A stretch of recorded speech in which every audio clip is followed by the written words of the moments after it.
kape, medyo maingay po rito at tulay. Yan. Good morning po sa inyo lahat. Masasabi ko po mga idol, masarap po sa buhay natin yung parehas tayo. Kasi po, yung tayo gumagawa masama,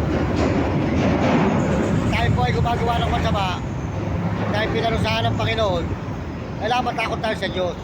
Dahil po tayo ay may kamatayan. Kaya kamukha po nung tumutulong sa akin, na si RJ Butik. Tingnan nga po nyo, binubura pa yung iba natin mga video. Binubura niya. Kasi po, siya nakakaalam ng ating pong account. Kaya mga idol, napakahirap po talaga magtiwala sa tao. Ngayon pagkakatiwalaan talaga, kasi ayaw po pala lulukuhin lang. RJ Tigya, Kapanggaan Bahay Pari, Pampanga. Yan ang kanyang pangalan.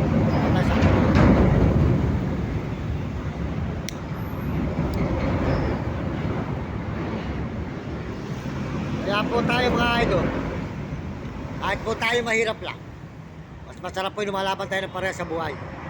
Kasi pag tayo po yung namatay, may hangganan po ang buhay. Pag namatay tayo, meron po tayo pupuntahan na ibang buhay. Kaya kailangan huwag tayo lungguhan ng masama, lumaban tayo pareha sa buhay, at huwag tayong manloko ng kapwa. Yun ang importante.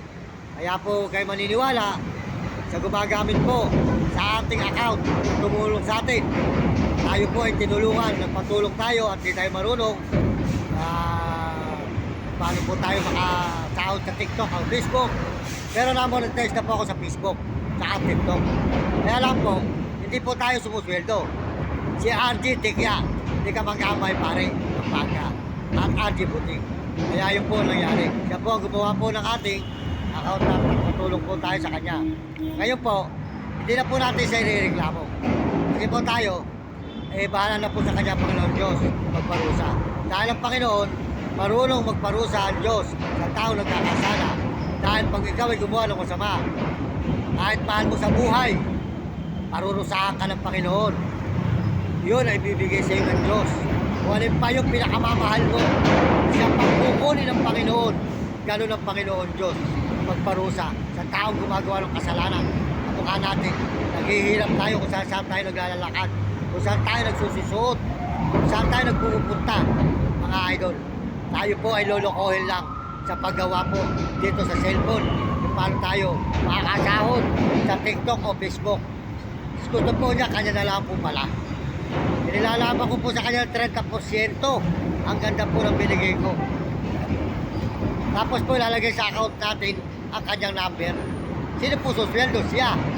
Kaya yun po sinabi ko po, huwag kayong maniniwala sa mga tao na gumagamit sa akin. Kamukha po yung Gcash, huwag kayong magpapadala at wala po tayong Gcash. Ginagamit lang po tayo para magkapera sila sa Gcash. Kaya mga kababayan, wala pa po tayo nakita ng tao na makakatulong sa atin. Naghahanap pa po tayo ng tao makakatulong. Yun po, si Uding TV. Ang bala ko po puntahan. Suportahan nyo ang kanyang channel. Mabait na brother po yan. Uding TV, Liga San Miguel, Cebu, Bulacan. Suportahan natin. At saka po si Mario Vlog, Liga Bicol sa Dait. Si Kuya Mario Vlog, suportahan natin. At soldot po sa kanyang asawa na si Ate Amor. Soldot po sa iyo, Kuya Mario Vlog. Suportahan po natin sa kanyang channel, Mario Vlog, Liga Bicol sa Dait. At saka po si Calibre, si Premo Palaboy, at Romy Katukutan at si Ali. Yan po ang mga brother na mababait, mga kababayan. Yan po ay lalapitan na natin. Kaya po huwag kayo maniniwala sa gumagamit po sa ating account. Dahil po tayo po ay nagpatulong, ninako po ang account natin, tayo po ay niloloko.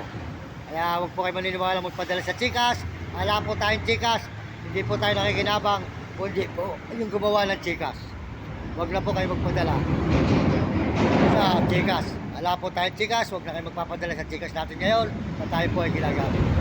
Ang inyong lingkod, Manny Mendoza Vlog. Huwag kayo maniniwala sa mga tao na tayo po ay ginagamit para kumita ng pera, scammer tayo.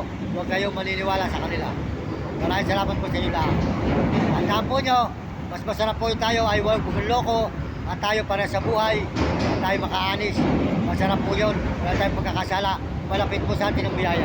Pag tayo po ay gumagawa ng masama, ang Diyos po ang nagpaparusa at kahit anong negosyo mo, babalasin, sarado. Salamat po sa inyo lahat. Yung likod, Manny Mendoza Vlog, papasalamat po. Tayo. Pasalamat ako sa iyo mga kababayan natin sa buong mundo, lalo na po sa mga Amerikano, maraming salamat, at mga Amerikana, mga Chinese sa Tapon, mga Negro, Tanabot, mga kababayan sa buong Pilipinas. Maraming salamat sa inyong mga suporta, sa inyong likod, Manny Mendoza Vlog, pasalamat po sa buong mundo ng ating mga kababayan. Salamat po sa mga nagme-message, mga pahayo nyo, salamat sa inyong mga paalala, sa inyong likod, Manny Mendoza Vlog, naghihingi para po nagpambili po tayo ng gamot ng aking nanay.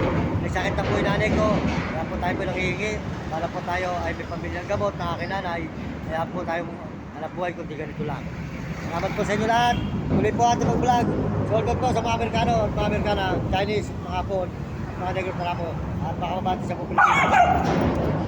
Kaya kayo mga kabataan, mag-aaral kayo mabuti, sumunod kayo sa magulang, kayo pasawad sa inyong guro, para hindi kayo maloko.